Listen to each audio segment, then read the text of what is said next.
Hold up. All right, we good. We on. All right. What's up? This is Scott and Brandon Anderson, and we are here Yes, sir. with AOC Podcast. I want to mention some of our sponsors first. Coliseum Media. Let us bring your vision to life. It is a videography photography company where they do edits.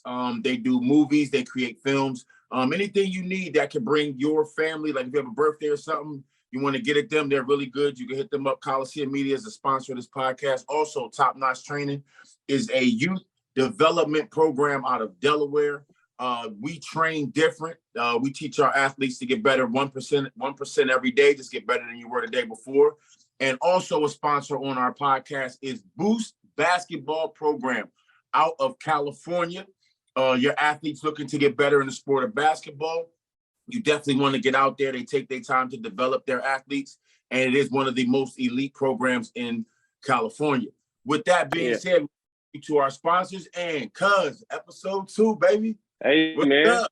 we gotta get the people what they ask for, right? I mean, you know, people. I'm a crowd pleaser. That's what I do. That's what we do, man. Absolutely. So I see the shirt you got on there. You got the Boost basketball shirt. What's up with that?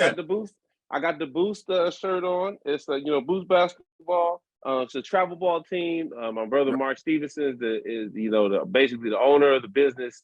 I'm one of the coaches, and we're about taking kids to the next level. If you have talent, you have ability, and you're trying to get better, you're trying to grow that. That's kind of what the goal is. And there's a Facebook page. Just type in Boost basketball. And it'll give you all the information where you can sign up. The next practices, our next practices is in the IE in Fontana, South Fontana, at the Southridge Middle School, Technical Middle School is going to be our next practice on 4/14. This will be on the day of the practices that we have. So, but you want to get involved, just reach out and then we'll get you started. All right, that's what's up. And shout out because by the time this drops, his birthday will have been going on. So there's 2 people I want to shout out today. Happy birthday to my son Darius. Young king. And I want to give a happy birthday shout out to our cousin AJ. He getting old. They share birthdays. You know what I'm saying? Yeah. Right. 20, what is you, 20, 25, 26 or something? Either way, we getting old, cuz. But man. Happy birthday to my son. Happy birthday to our cousin. You guys keep doing what you're doing. You're doing great things. AJ's in the military doing his thing. My son is eating me out of house and home. So we just absolutely. Yeah. So a couple things I want to get on today, and we're going to talk about the NBA play-in, which is going on right now, currently as we speak. The NBA play-in has started. The Eastern Conference right now, Atlanta Hawks are playing the Miami Heat. We're going to talk about that. We're going to talk about the MVP race and where our opinions are on that, popular opinion and whatnot. And then we're going to talk about a little bit of NFL is ramping up. The NFL draft is coming up. Right. Hasn't been a whole lot of movement, but there is one move that we want to talk about. Beckham Jr. signed a 3-year deal with the Ravens. With the Ravens. Who saw that coming? That coming? Nobody. So I want to talk to you. I really want to get your thoughts on this, and I'm going to tell you what I think about it. So honestly, I feel like this move was. I don't want to say it's a weak attempt at trying to appease Lamar Jackson, but it is. It is. Right. To me, it's a weak attempt to keep Lamar Jackson. No shade thrown on OBJ whatsoever. Right. This is, to be honest with you, if Lamar Jackson decides to stay or he decides to play this year, let's say that, because whether he stays or not, it's not up to him. But whether this is going to be beneficial. Great, Odell Beckham Jr. Right. You can't ask for a more ideal situation. First of all, you're coming off an ACL injury. You didn't sign last year. You've been out of football for a year plus. You're older. Right. And the offense that doesn't demand wide receivers to be that carry the offense. They got a three-headed monsters at running backs. If they don't have it now, they'll probably get drafted another one. You got Lamar Jackson if he decides to play. But the way that offense is built for players like him to just excel in moments. And that's what made him great. He didn't have to carry the load. He played with Cooper Kupp, which is arguably the best wide receiver in the NFL right now. It's not just statistics-wise, but just, production is production. Right. And when you look at that, you look at what Lamar Jackson brings, Odell, this is going to extend his career. Mm-hmm. Not having to carry the load.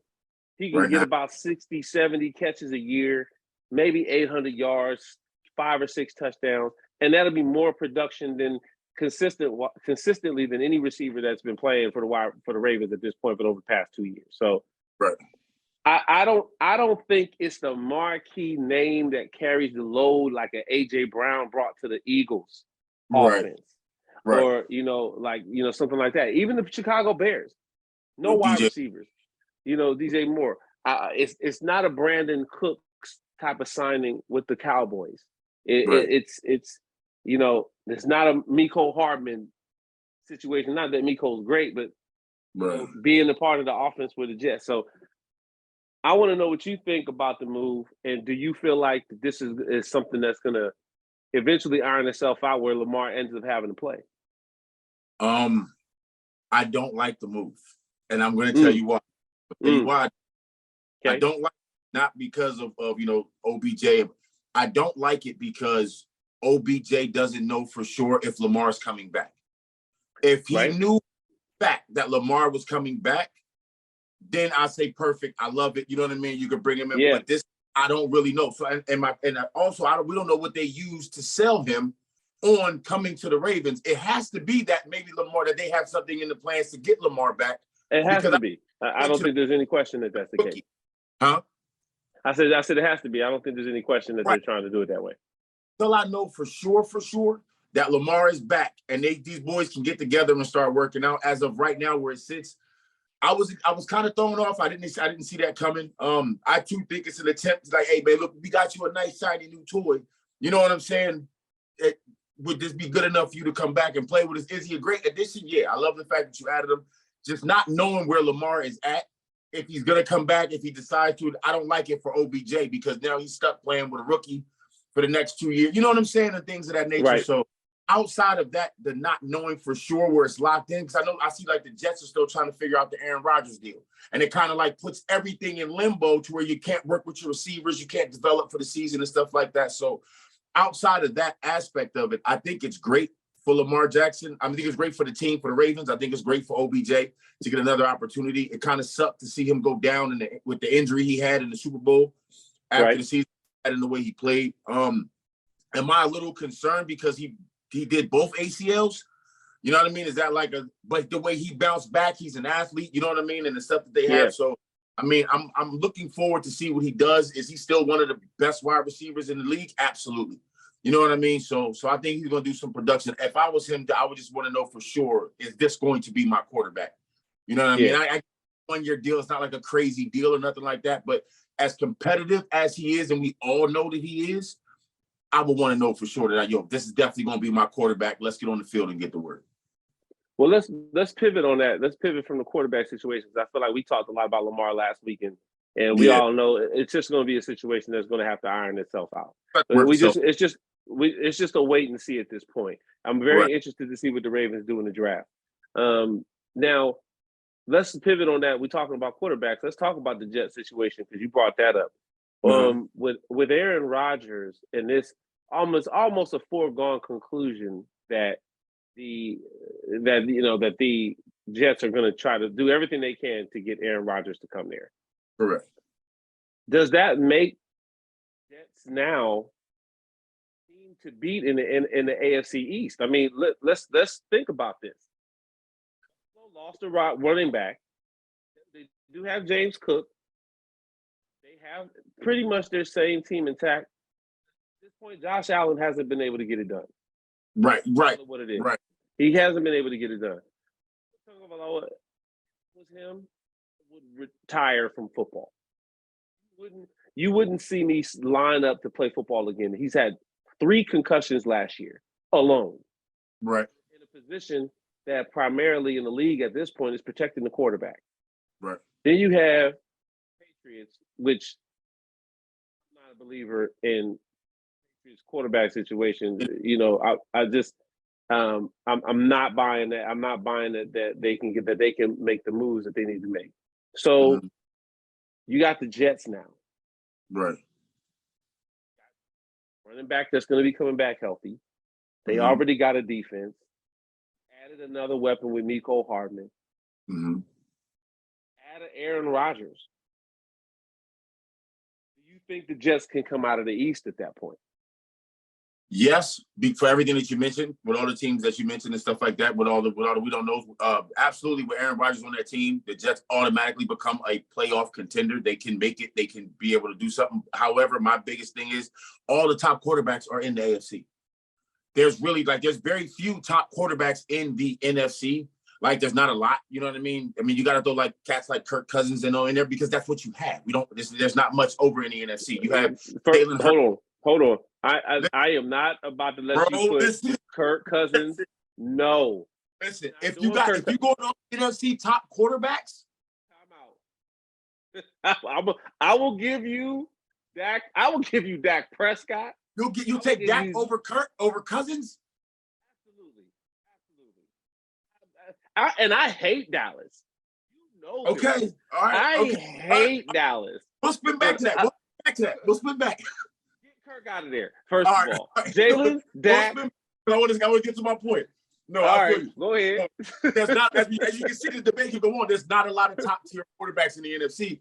They're all in the AFC, right? So moving someone like Aaron Rodgers to the AFC, it's like, all right, old head, you're now you playing in a young buck AAU. You know what I'm saying? Like, it's a lot of young cats over here that want to get after it. So I don't see him going over there and just like knocking people upside the head. But do the Jets become a contender? Yes. Can they now finally compete in the AFC East? Yes. You know what I mean? We just have to wait to see what happens once he gets to the team and they finally get working. But like I said, all the top quarterbacks, like the top 8, at least the top 8. If you got the top 10 out of the top 10 quarterbacks in the NFL, at least 8 of them are AFC quarterbacks. I'll say this, and yes, it makes.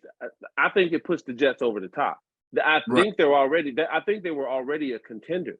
I mean, you want to talk about, everybody talks about San Francisco and their quarterback play and them not having the lack of quarterback play. You can make the same exact argument for the New York Jets. The defense, comparable, it's not elite, it's not San Francisco type D, but it's close. And then you got terrible. It wasn't the fact that they didn't even have a quarterback. It was that the quarterback play was awful. Zach Wilson was terrible. And if you're telling me that you can get an Aaron Rodgers in there and he can do half of what he's done in his career, I don't see how that doesn't put them over the top in the AFC East. I'm not saying the whole AFC because you're right. Joe Burrow, Patrick Mahomes, Lamar Jackson, right now, currently still in the AFC. I'll let you know Deshaun Watson. And when he gets it, he can be a beast. Deshaun Watson, I'll put his name in there, but he plays for the Browns. We gotta find that video clip, bro. Of the boy outside. We gonna find it. He plays for the Browns. Right. So yeah. And then you got San Diego, Herbert. Right. He's gonna get better. So you're right. I think 5 or 6 other quarterbacks in the AFC. Josh Allen, you can't take him out of there, even though the Buffalo Bills haven't been able to get over the hump at this point. But yeah, you got to say at least 6 of the top quarterbacks is in the AFC, and then you got the Jalen Hurts of the world, the Dak Prescotts of the world. Now Derek Carr, he's a better than average quarterback. He's in the situation now, playing for the Saints. So you're right, and even though I can't stand Kirk Cousins, he does win at least in the regular season, even though he can't win in the playoffs. I ain't even gonna touch on what the Giants did signing Daniel Jones to whatever he got signed to. That was foolish. But I agree. I think that I think it puts the Jets over the top, at least to be not just a playoff contender, but at least maybe even if they get to the playoffs, that they can get a playoff win.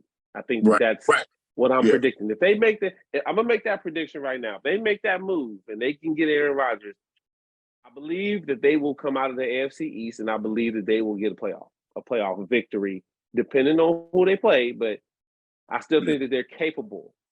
Yeah, they definitely have the potential to do that. It's the LeBron factor. If you got him and you can get in the playoffs, you got a chance. Right. And that's what it is. So I go back to the one thing you said, and we can segue out of this one. When the Bears had did good that year, and you was like, no one that saw them coming, no one expected to see it. Now they're looking for them, and I think that's the same thing's going to be in New York. Like they're going to be checking for them. It's not going to be. That's why those one spark years that certain teams have. It's like no, like let's see, like 3, 4. You know what I'm saying? Years down the line, they won't be overlooked. I think that the Jets will be pretty good. Yeah, they won't be overlooked. I agree. So, as I mentioned earlier in the show, that the NBA play-in came in. Hey, real quick, we don't have to belabor the point, but real quick, what do you think about the play-in? I personally like it. I like it because it just gives teams a chance. It gives the NBA more people to watch. I think it gives that element of a touch of the college basketball. Hey, win and you move forward, or if you lose, it's not totally over. You can still get a chance to be the 8th seed. Like you're fighting out for the 7th and 8th seed, which to me is great because 7th and 8th seeds, let's just be fair, in the NBA, trash. Right. Not gonna win. So why not have the 7, 8, 9, 10 seeds, fight it out? So what do you think? What do you think about it? I'm not gonna lie to you, bro. Like I said, I've been watching a lot of the play-in and stuff like that. But the first this happened during COVID, right? Because of the COVID situation, they ended up having to do the play-in. No, well, it was right after. It's only been 2 years, I want to say. I have to fact check that, but it's only 2 years. But I mean, it's basically like you just said. It gives people an opportunity to play in, but just the idea, even if you don't watch the concept. How do you feel about the concept? I like it. If it's only maybe under the top 4 seeds, like if you're top 5, like to maybe the 8, then you do a play in there. It's top 6. So top 6 are in. I wouldn't like it if the top 1 team has to go up against a lower squad, and they just happen to get smoked because of a bad day, and then the 8th. Okay. No, it's a battle. It's a 7 through 10 battle for the 8th, for the 7th and 8th spot. That's basically what it is. I think that's great. You know what I mean? I think that's good. I think that's good to give these guys an opportunity because it's like, I mean, then at the same time, it's like, bro, you get to suck all season long and then just turn it and get to do something. It's like, bro, you're trash. Yeah. You're 11 and 8. Like, you don't get to be playing. Like, you know what I'm saying? Like, so, and other teams that get to that 7th, 8th spot, or that spot up there, and it's like, all right, now you got to go in and you got to show that grit again, and you might get wiped out. So, I mean, I do like it in the concept of it. I haven't really been watching it. I'm not gonna lie to you. Like I wait till after the play-in, then I watch. Like I'm just gonna be straight up with you. But some people will do that. I know what's going on right now. I'll sit down and watch it, and then I can give you some more insight on it. But I don't have a problem with it. Yeah, I think it's like I said, I think it's a great thing for the league. Like right now. So I give you the play-in matchups. I mentioned Miami and Atlanta earlier. Toronto and Chicago are going to be playing. They're the 9 and 10 seed, and then they have on the Western Conference. They have the 9 and 10 is New Orleans and OKC, which is been marginally it's only a 2-game difference between the two of those teams.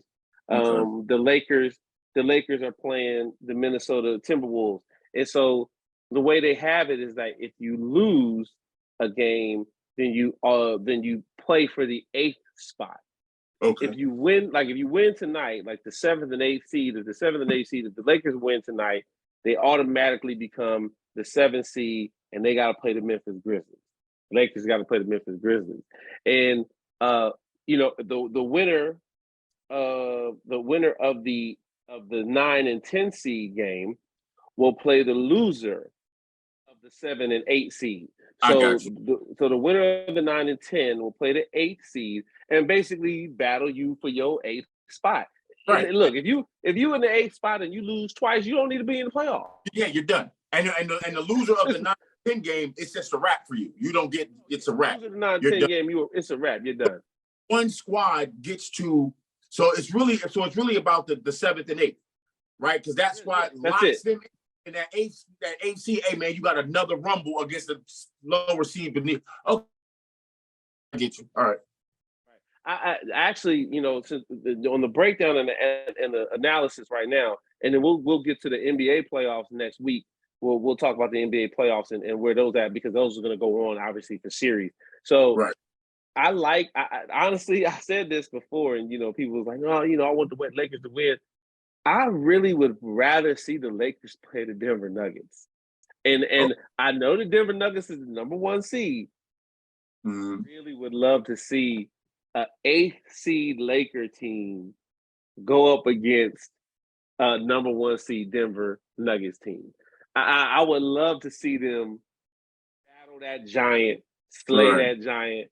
I think it would be great for basketball if that happened. But more than likely, the Lakers will probably win tonight, and then they'll end up playing the Memphis Grizzlies, man. And I don't know, man. I think the Memphis Grizzlies is a team to be reckoned with. But with that being said, I said they got some young dogs on that squad.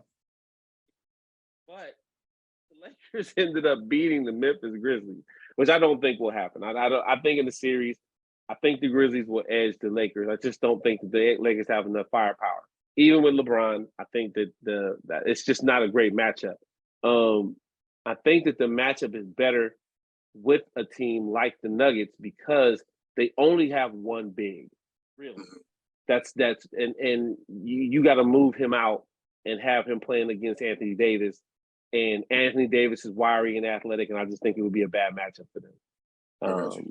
Just on the Western Conference side. On the Eastern Conference side, I think Miami and Atlanta. Miami has a track record of being involved in the playoffs.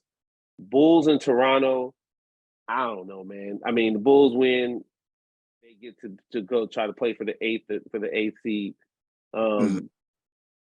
Same with the Raptors. I just think that both those teams are kind of sometimey. I don't really know which one, but their matchups. When I look at this list, when I look at Toronto, Chicago, Miami, any one of them, the Bucks are the number 1 seed. Mm-hmm. Boston's the number 2 seed. I don't care who out of them playing games is playing either of those teams. So, they're going to lose if any of the Eastern Conference teams in the play-in play Milwaukee or Boston. So, I think it's a lot more parity up there. So I wanted to talk about elephant in the room right now. NBA is the MVP race. We got who's up for it? Who's up for it? Is Embiid in there again? It's Embiid. Embiid is gonna be Giannis. I see you duck your head like that. Because they're not gonna a monster. He's not gonna get it. He's been a monster again this year. Right. Jokic is in it, and Embiid. And the big to do right now is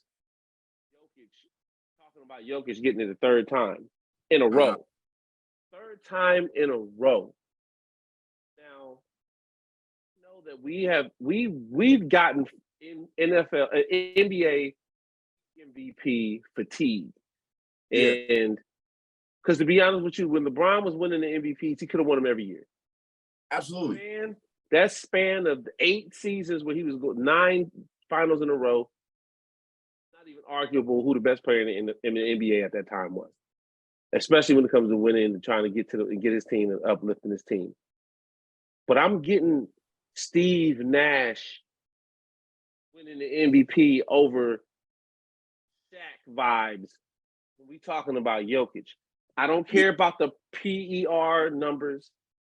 Giannis still has the edge on most of those guys. I don't care about Denver's record. What I care about is the eye test. Okay. When I look at Jokic, Jokic is a great basketball player. No question he should be in the conversation for MVP. But when I see Giannis play, there's no way Jokic could compete with Giannis. Mm-hmm. And then when I see Giannis play against Embiid, sometimes Giannis will get him. Sixers typically win. Right. So I think it's Embiid's year. I don't think he's begging for it like everybody's saying. Like Giannis kind of alluded to that he's begging for it, that the Sixers are begging for it. I don't think that's the situation. I think that, he deserves it. He's by far been the best player in the league this year. Right. And I don't care that his team is in the three seed. I think Embiid should get the MVP. So from those three, what are your thoughts on that? I'm interested to hear. I'm with Joel Embiid. I love how he plays. I mean, he's a monster in the paint. I just don't think he's going to get it again because they looked over him the last 2 years. You know what I'm saying? It's been overlooked. Like I see patterns, bro. And I mean, everything you said is absolutely correct. Injuries, I think, played a role in the last 2 seasons. He's been that guy. Healthy. He's been relatively healthy all year this year. So go ahead. And I wish we knew what the criteria was for what an MVP, what wins you the MVP. But I don't know what it is. When you see what these guys do when they go versus each other, or how beneficial they are to the team, and then you go over here with it. You know what I mean? Same thing. Not to switch it back to football, but the same thing with Jalen Hurts and Patrick Mahomes. Remember, it came down to who does this or who does that. It's like, are we talking most valuable to the NFL or most valuable to your team? Right. You know what I'm saying? Talking most valuable to your team, then it should go this way. So until I know what the clear criteria is, if I'm going straight up off the eye test, I got Joel Embiid. You know what I mean? And not just being nothing like that, but I got Joel Embiid. I think any given Saturday or whenever they play, he could dominate either one of those guys. Yeah, and if you're right. I don't know what the criteria is anymore because people were making such a big case. And, when we do our NFL preview, when the NFL league starts up again, listen, this isn't a talent award. Right. This isn't what it should be, what you're capable of doing. Same thing with Patrick Mahomes. There's no question Patrick Mahomes is the most talented quarterback in the NFL. There's no question that he's going to get numbers. And I made this case before when I'm talking about Aaron Rodgers. I feel like that this passing touchdown stat is skewed because when you're a quarterback that passes the ball 90% of the time in the red zone, you're going to have passing touchdowns. And I guarantee you, and I haven't done this stat, just look up, but I'm going to do it. If you look at the length of yardage for the touchdown passes that Patrick Mahomes has, that Aaron Rodgers has had in the past, I guarantee you half of those touchdowns are 5 yards or less. Mm-hmm. In the Super Bowl, touchdowns weren't deep touchdowns. Right. They were touchdowns thrown within 10 yards of the end zone. And you could easily make a case. Jalen Hurts, the Philadelphia Eagles led the league in rushing touchdowns. Right. Period. Not just Jalen Hurts. Miles Sanders had over 10 touchdowns. Right. They led the league in rushing touchdowns, and he still accumulated for 32 plus touchdowns and for his team. When they took him out, they lost both games. Yes. He was 17-1 as a starter, dating back to last year. Yes. There's no question in my mind that he should have been the MVP, and I'm not just saying that because I'm from Philadelphia. I would have. Patrick Mahomes, like I said, it's not a talent award. Giannis is a freak. Right. Is a freak of nature. He can't be stopped most times, just like Shaq was. Right. But Joel Embiid is the most complete player. He can shoot, he can dribble, he can defend, he can rebound, he can block shots. Right. And he is by far the core of that team. If he's not there, they're not going to win. And you can make the same argument for Giannis, which is why I think Giannis would be number 2 in the MVP voting. But I just don't see how you telling me a guy who hasn't won anything yet, 3 times in a row, the best player in the NBA. You can't get to the Western Conference Finals, bruh. Like I said, I'm like, bruh, you know what I'm saying? I don't know if it's marketability, if they want the guys to be marketable, because that's the one thing I said about Jalen Hurts and Patrick Mahomes is that Jalen Hurts, the one thing I love about him is that the dude's like a sphinx. Like he's never too high, he's never too low. And he's not the type that's going to hop on a Campbell Soup commercial and be like, "Hi, I'm Jalen Hurts." He's not going to do it. Patrick Mahomes, nothing against Patrick Mahomes, though, he has that type of charisma to him. Jalen gonna be like, "Yo, get the camera out my face. I'm over here doing something." Like, not trying to be rude, but he just seems like that kind of guy. And it's like, if that's all, then that's what you have to judge the MVP on. MVP on is who can you put on a commercial to market to the NFL? And then Patrick wins it. Because other stat wise and game wise, it would have to go to Jalen Hurts, bro. If you're looking for something different or more. I don't even know what it is, because what it is with the Browns, because they tend to get a quarterback that gets all these commercials. Like Deshaun, no, I get it. He can't like do that. They can't do that with this. And play football. Just stay in your room, son. Stay in your lane, Dave. Stay in your lane. Football, like, don't do nothing else. Baker Mayfield. Yeah. All these progressive commercials. That's who own the field. They had all these commercials. Even Brady Quinn. Yeah. Oh. Quinn. The milk. He had the milk, right? It was he had the EAS sports commercial where he was working out on the treadmill and he gave you this look. He like, "Now I'm done." You know what I'm saying? So I'm like, you're right. He was right. He was foretelling his career. He was right. About your career, you're done. So I just I don't know, man. I'm really, really interested in seeing how this plays out. To be honest with you, I don't care about I love what LeBron has done in his career. It's remarkable. You know, 28 points a game this season in your 20th year in the NBA. Right. I don't think that we appreciate it enough. Just like Kobe. Right. I appreciate Kobe as much as I did post-career. I wasn't a Kobe fan. I'm not going to lie to you. I wasn't a Kobe fan. I thought he was very brash, very arrogant. I saw some of the things that he said to his teammates when I was living in California. I'm just like, man, what kind of dude you going to play with like that? But I understand who he is now. His work ethic is by far I don't think that there's anybody comparable, even Michael Jordan. I don't think that anybody worked harder than Kobe Bryant. Right. It's just not even a question to me. But whatever happens this playoffs with LeBron, I don't really care. I think his legacy is cemented. If he wins another championship, great. It's still 5. It's not going to be as many as Michael, so people are going to make that claim. But I would really like to see some parity. I'd like to see somebody other than man. That's the thing. I'm not a Golden State hater. I like Steph Curry's game. I think it's terrible for basketball because everybody wants to shoot threes now. Well, it's ridiculous. I think Steph Curry just did what was good for him in his game. Yeah, right. Absolutely. He was never a big guy. He had the ankle injuries, right? He couldn't really. He was never really a big guy. He's like, yo, if I'm going to last in this league, I have to become the best bow and arrow guy out. Like, you know what I'm saying? And that's what he does from wherever. And so he made that the best part of his game. Now, can he dribble? Absolutely. Can he score? Facilitator of the ball, all that good stuff. But I don't know, blame him for the fact that somebody saw that and was like, ooh, I want to do that too. Bro, you're 6'8". Go dunk the ball. Why are you doing that? I don't want to see you shoot from 50 feet. Curry had to do that in order for him to survive in the league because he was getting beat up. Yeah. He was going to go the AI route if he didn't learn and adapt and change his game. And his dad was like, yo, man, shoot that joker. And he was greenlit ever since, even in college. You know, college, he was able to shoot But the way he shoots now is just ridiculous. Like, and he mastered. It's crazy. I've coined him as a one-trick pony He's pretty damn good at that one trick.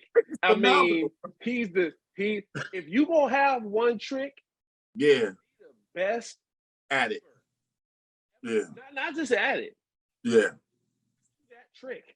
He's the best shooter that we have ever seen in the NBA. It's not even a debate.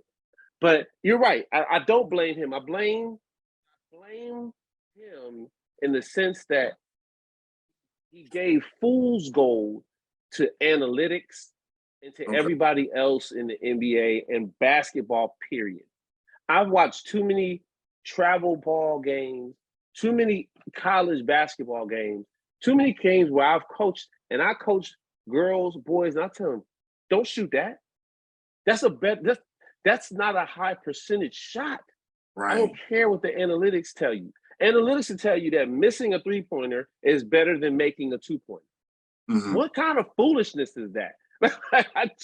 I don't get that scale balance at all. Yeah. And I'm just saying that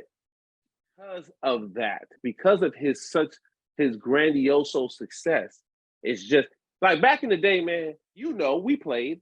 Yeah. Dunking on somebody? Oh. That's what you wanted to do. Now you want to hit the three and step back three in his face and turn around and you was getting me chest to chest, face to face, bumping into you, knocking you on the ground, posterized, kind of vicious. And to be fair, though, the league has changed. It's a lot softer. You can't really do a lot of those things. You go up hard body on somebody and bow, they might call a charging foul. You know what I'm saying? Like, that's that. We ain't even going to officiating. You know what I'm saying? So with the changing of the guard, not changing of the guard, but the changing of the league rules, I get it. But I do miss that back in the day. Cats like Dominique Wilkins, you know what I'm saying? Going at you like that. Listen, I know a lot of people may not remember, bro. Ray Allen, before he did the three, he going baseline. Like he going baseline on you. Like that reversing it with you know what I'm saying?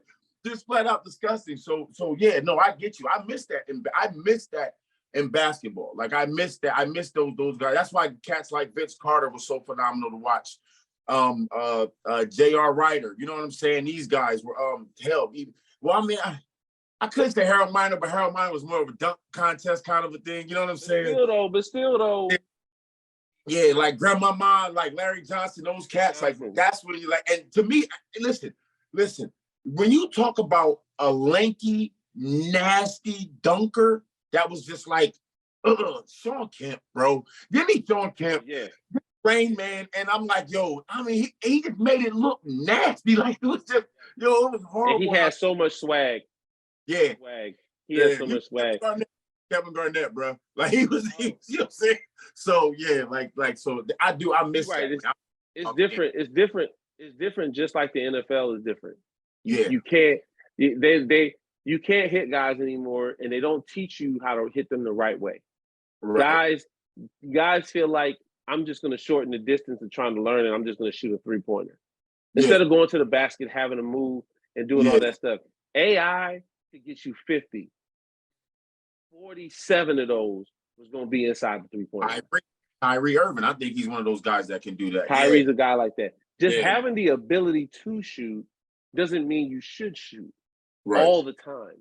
I think having the ability to score, production matters. Yes, Kevin Durant in the league right now is probably the most unguardable player. But he's going to give you 27 points a game. Okay, great. LeBron's going to give you 28 points a game. I don't care how he gets it. I don't care. We didn't start talking about moves and things like that when we started to discredit great basketball players. Because how many moves did Kareem have? Right. Well, 3.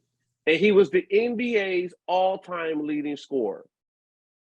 He wasn't Michael Jordan. He wasn't Kobe Bryant.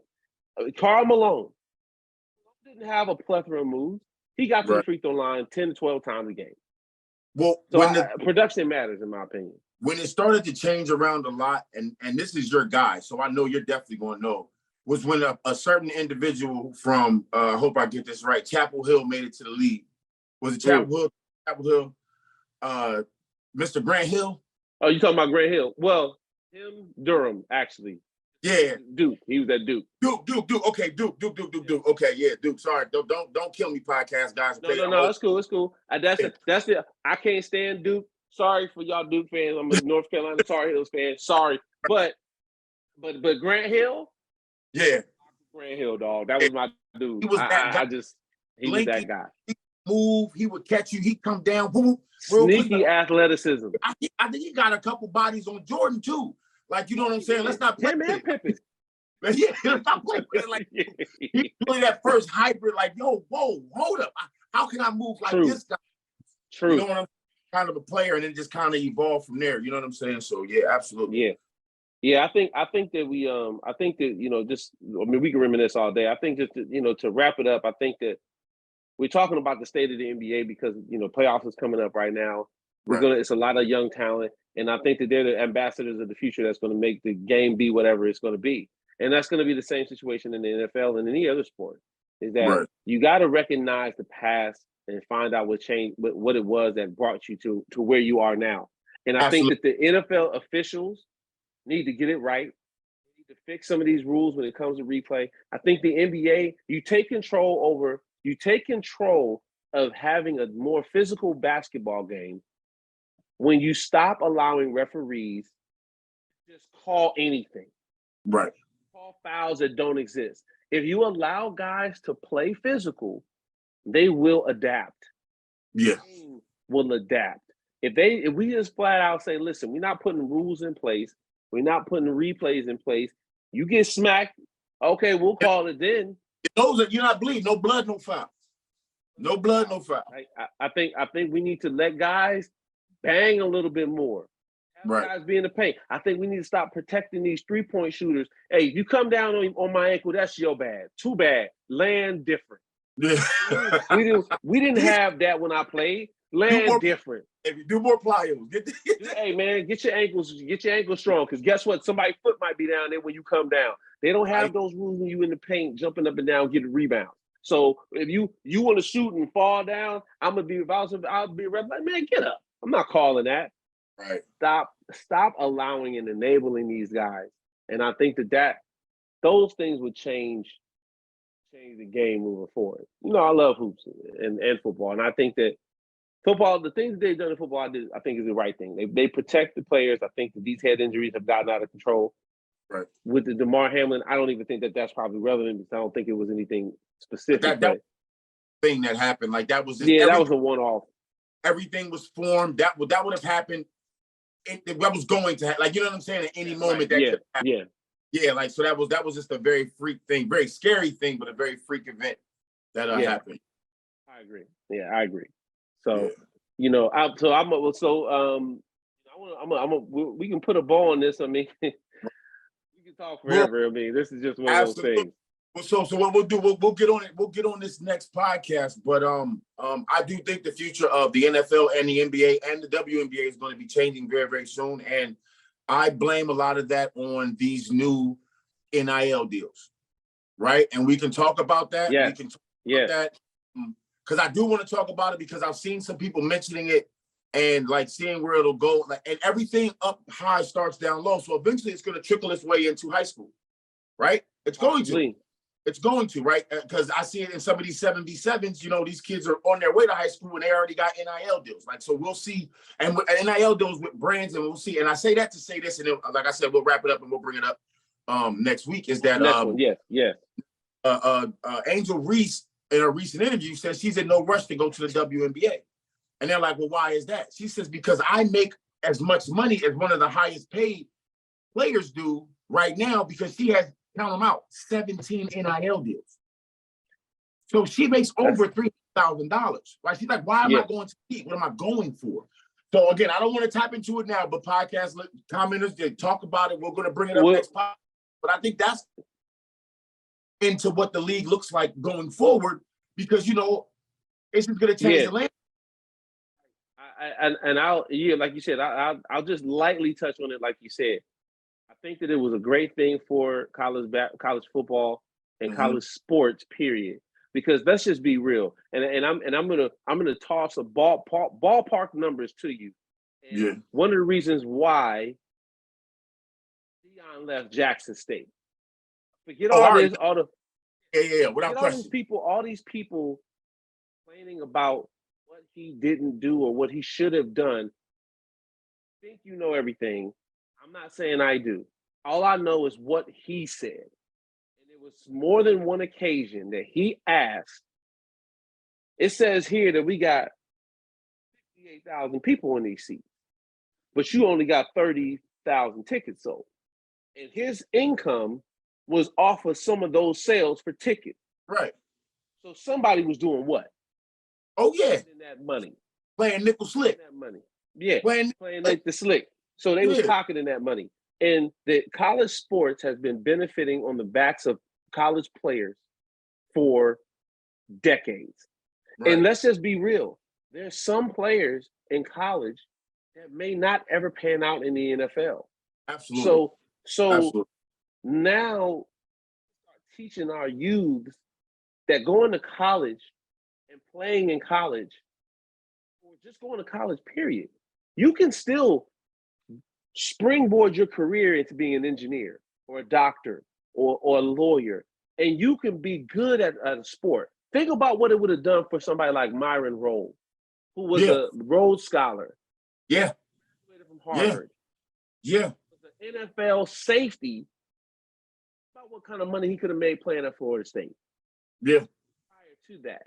So there's a lot of NFL players, like you said, we'll talk about this next time. You know, NFL players, NBA players that were great college players, never got that bag because they didn't play in the league long enough. Yeah.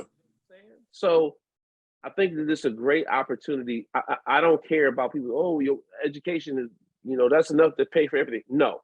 These schools make billions of dollars. Making money off of the backs of collegiate players. Yeah. And at this point, I think you should allow them the opportunity to make that money. Right. That's just where I'm at with it. All right. But we'll talk about it more in the next podcast. We'll talk about it more. Like Absolutely. I said, we do this all day. Comments, you know, for anything, any words of wisdom or anything like that, or? Nah, man. I you know what? Like I said, we end these with a positive note. You know, I just feel like I appreciate everybody supportive of us. Continue to support. Tell your friends, even if you don't know about sports, if you don't know about the NFL and the NBA, we'll give you some talk. We'll give you some water cooler conversations. Absolutely. You might be able to bring up these comments and things like that with people that work. You ain't got to know everything about sports because we don't. It's just have a passion for it. Right. And we appreciate all y'all supporting us. So, you know, as we continue to grow. Absolutely, man. So we want to say thank you to all the podcasts, like you said, the podcast supporters, everybody that's tuning in, that's looking at this like we enjoy it. Like I woke up Friday like, ooh, what we gonna talk about next? Oh man, I can't wait. I can't wait to the NFL. Listen, y'all know, just, you know, spoiler alert, NFL draft come, we doing one live. Absolutely. Live. We're going to be live on the first day of the NFL draft. We're going to have all our, you know, team supportive gear, and we'll give you live reactions to those draft picks on those days. So I might have to go Uncle Shay and get a bottle of hen dog. You know what I'm saying? Hey, it's around my birthday. Tennessee going sponsors. I'm turning the label away. But I'm just saying. The NFL draft is always around my birthday. Absolutely. Always do that. It's always a treat for me. I enjoy it. Guys, like I said, tune in. We're going to have a live podcast for the NFL draft. We're going to have live reactions. We're going to get it set up, man. We might do it live on YouTube. Y'all can comment live right there in the comment section. We can see the comments, and you know what I mean? We'll just go back and forth with you guys. So we're looking forward to it, man. And appreciate y'all. Always a pleasure, baby. You know what I'm saying? It's what we do, man. Hey, but for Scott and Brandon Anderson on the Agents of Chaos podcast, man, we'll see y'all next week. Yep. See you next week, man. All right, bro.